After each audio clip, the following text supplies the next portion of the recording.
Hello, আসসালামু আলাইকুম। এই মুহূর্তে আমরা নেত্রকোনা দুর্গাপুর হয়ে একদম বিজয়পুর জিরো পয়েন্ট ইন্ডিয়া থেকে এখানে একদম কাছে যেটা দেখতে পাচ্ছেন এটা হচ্ছে আপনার ইন্ডিয়ার যেই প্রসাধনীগুলো আছে এবং খাবার আইটেম, চকলেট এবং যেই আইটেমগুলো হচ্ছে আপনার বাংলাদেশের মানুষ বেশি পছন্দ করে। ইন্ডিয়ার যে প্রোডাক্টগুলো সম্পূর্ণ প্রোডাক্ট কিন্তু আপনার এই এই পয়েন্টে পাওয়া যায়।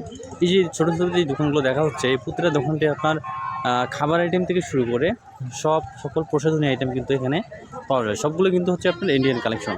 এখানে আপনি যদি আমি আর দেখাই, যেখানে কিন্তু ঈদের পরবর্তী সময়ে হিউজ পরিমাণ মানুষ কিন্তু এখানে উপস্থিত হয়েছে। তো এই প্রেক্ষাপট থেকে আমরা বলতে চাই যে বলা যায় যে খুব সচরাচর মানে আপনার কোনোভাবে কোনো মানে একদম অবৈধভাবে সকল পণ্য কিন্তু বাংলাদেশে ঢুকছে এই পথে শুধু আপনার প্রসাধনী না, প্রসাধনীর বাইরে কিন্তু দেখা যায় যে গরু প্লাস হচ্ছে আপনার অন্যান্য বড় যে চোরাচালানগুলো হয় চিনি থেকে শুরু করে জিরা পর্যন্ত, সেটা কিন্তু এই পথই হচ্ছে। তো দেখা যায় যে এই যে অঞ্চলটা আমরা দেখতে পাচ্ছি এটা কিন্তু ফুল অঞ্চলটা হচ্ছে আপনার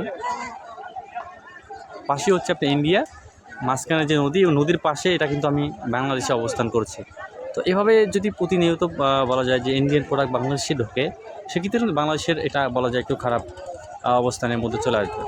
তো আশা করি এটা খুব দ্রুত এটা নিয়ন্ত্রণ হবে। এবং আরেকটা বিষয় বলতে চাই, সেটা হচ্ছে কিন্তু বাংলাদেশের পর্যটক যারা আছে তারা কিন্তু এখানে আমরা হিউজ পরিমাণ লোক দেখতে পাচ্ছি, তারা এটা উপভোগ করছে এবং তারা এখানে যে ইন্ডিয়ান যে প্রোডাক্টগুলো তারা কিন্তু কিনে নিয়ে যাচ্ছে বাসায়।